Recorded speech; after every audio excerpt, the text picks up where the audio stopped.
have a story today in the paper about India's efforts to meddle in the last Conservative leadership race.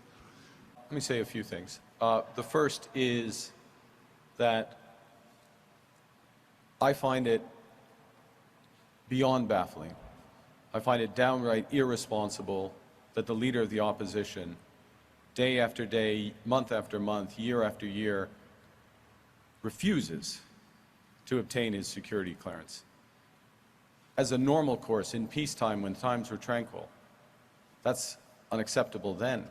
But at this point in our history, when we face the greatest threats that we've faced in generations, in most of our lifetimes, he has to answer for that. And he particularly has to answer for that given the reporting that I understand you did, you and your colleagues did today, and the lack of integrity in the Conservative leadership race.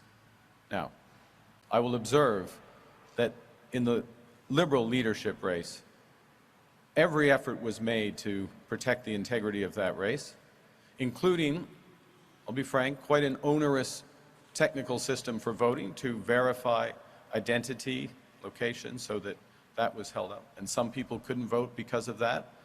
We decided to take that risk because we wanted the highest integrity for that race.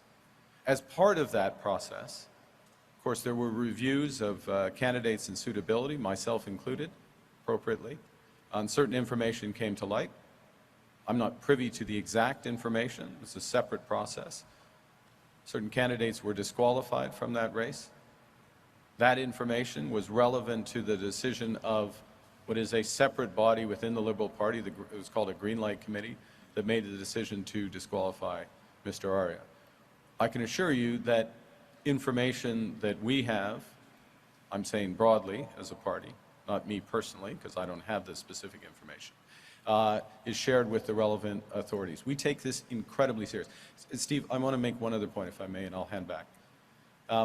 One of the acts that I took as Prime Minister in the 9 days between being sworn in and asking the Governor General to dissolve Parliament and call this election was to strengthen the critical election incident protocol. It's a protocol that had been put in place a few years ago, but various measures to strengthen that, and also to encourage greater transparency from that group during the election campaign, so that if issues arise during the election campaign, in their independent judgment, that they will share with all Canadians and ensure that Canadians have the confidence, which I have at this point, the full confidence in the integrity of the federal election process. I'll hand back.